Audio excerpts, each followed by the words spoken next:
So one short topic that I would like to talk about early on is the relationship between moral reasoning and religion. Now, we can also throw in, since this is an economics course, what relationship does that have with kind of the market system or how we structure our lives, our economy? So religion may be a really big part of your life. It may be non-existent in your life. Either way, in this course, I hope that you engage with the type of thinking that we're looking for, which is a type of thinking where we put out an argument and we try to support it. And we try to support it with evidence when that's available. We try to support it with reasoning. We support it with whatever we can given the circumstances. So simply saying that religion gives you the answer, that may be a very important part of an answer for you. It is for me. I grew up in a religious background and I continue to have faith be an important part of my life, so it's a very important part of my personal moral code. It's certainly a lens through which I look at all of the issues that we'll be talking about in this course. Maybe that's true for you as well. Maybe you come from a more secular viewpoint. Either way, that's fine. What's important is that you really engage with the material by putting forward arguments and looking to support it. And again, religion could be part of that argument. It could be part of the support for your argument. But simply saying, well, because that's what my pastor told me, or that's what I heard in Sunday school, or that's what the Torah says is the right thing to do, those answers may be an important part of it, but that's unlikely to be a complete, well-rounded response to a lot of the questions that we'll be engaging with. Because as we'll see, religion has a complicated relationship with both morality and the economy.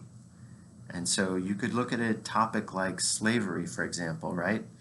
And for many people, for many years, religion, specifically Christian religion, was used to justify the continued existence of slavery in the United States. So it was felt that in the Bible it talked about different tribes and some were favored more than others. And so from that time to the current time, there have always been kind of favored tribes, and it was the natural order of things, natural in the sense that God wished it to be so, that some humans dominated over others with institutions like slavery. Now, at the same time, Christian religion was being held by people such as slaves themselves and was seen as a source of hope and teachings of freedom and grace and liberation, right?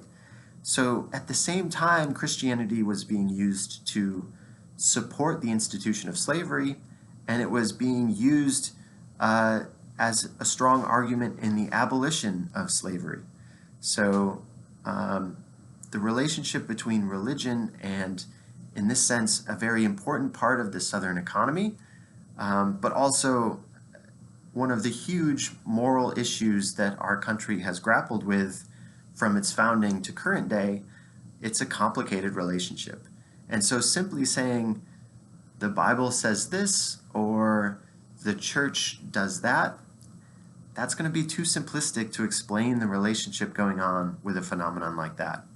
And so that's a big example, but similar things can be used to talk about things like abortion and the death penalty and minimum wage laws and all sorts of topics that we'll take close looks at.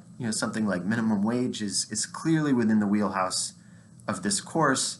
Something like abortion, we may talk about some, but we're not going to take it head on. It is less directly part of the market system. The relationship to the economy is a little bit less clear or less direct.